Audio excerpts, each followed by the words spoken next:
Ang pananampalataya ay bunga ng pakikinig, at ang pakikinig naman ay bunga ng pangangaral tungkol kay Hesukristo. Ika-22 kabanata ng Mateo, ang talinhaga tungkol sa kasalan. Muling nagsalita sa kanila si Hesus sa pamamagitan ng talinhaga.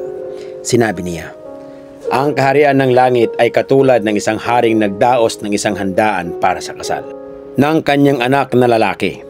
Isinugo niya ang kanyang mga lingkod upang tawagin ang mga inanyayahan, ngunit ayaw nilang dumalo.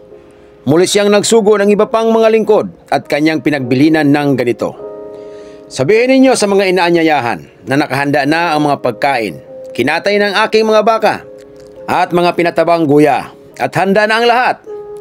Halina kayo!' Ngunit hindi ito pinansin ng mga inaanyayahan. Sa halip, pumunta sila sa kanilang lakad. May nagpunta sa kanyang bukid at mayroon namang nag-aasikaso ng kanyang negosyo. Sinungga ba naman ng iba ang mga lingkod? Hinamak at pinatay. Galit na galit ang hari, kaya't pinapunta niya ang kanyang mga kawal upang puksain ang mga mamamatay taong iyon at sunugin ang kanilang lungsod. Pagkatapos, sinabi niya sa kanyang mga lingkod, nakahanda na ang mga pagkain, ngunit hindi karapat-dapat ang mga inanyayahan. Pumunta kayo sa mga pangunahing lansangan at inyong aanyayahan sa kasalan ang lahat ng makita ninyo." Pumunta nga sa mga lansangan ang mga lingkod, at isinama nila ang lahat ng kanilang natagpuan, masama't mabuti, at napuno ng mga panauhin ang bulwagang pangkasalan.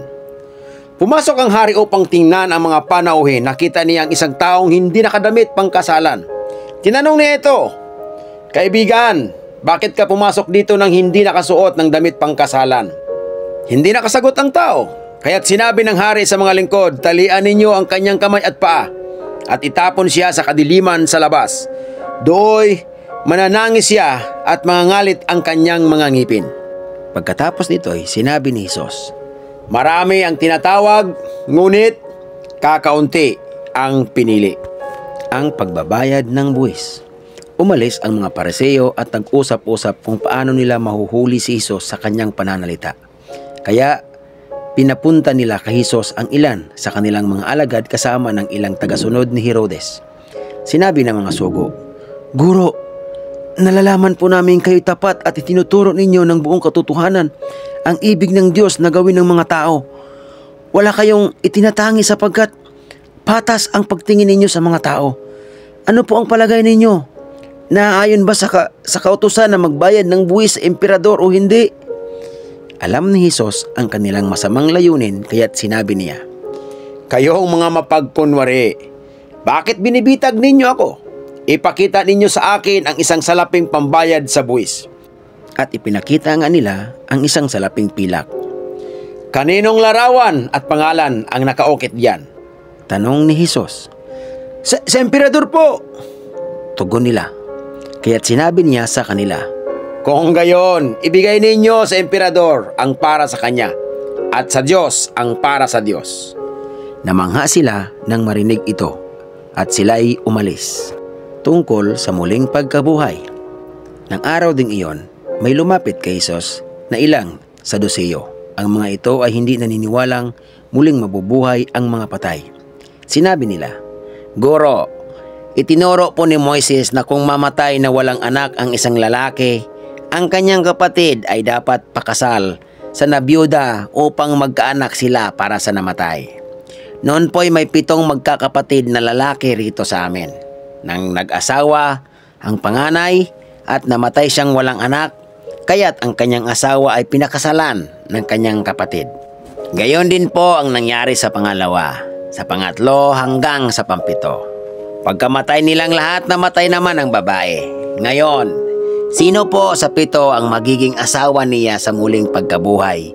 Yamang siya ay napangasawa nilang lahat." Sumagot si Hesus, "Maling-mali kayo. Palibhasay, hindi ninyo nauunawaan ang mga kasulatan ni ang kapangyarihan ng Diyos. Sa muling pagkabuhay, ang mga tao hindi na mag-aasawa. Sila ay magiging tulad ng mga anghel sa langit. Tungkol naman sa muling pagkabuhay ng mga patay, hindi ba ninyo nabasa sa kasulatan ang sinabi sa inyo ng Diyos?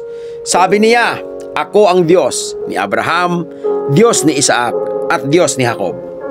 Ang Diyos ay hindi Diyos ng mga patay, kundi ng mga buhay. Nang marinig ito ng mga tao, namangha sila sa kanyang katuruan. Ang pinakamahalagang utos.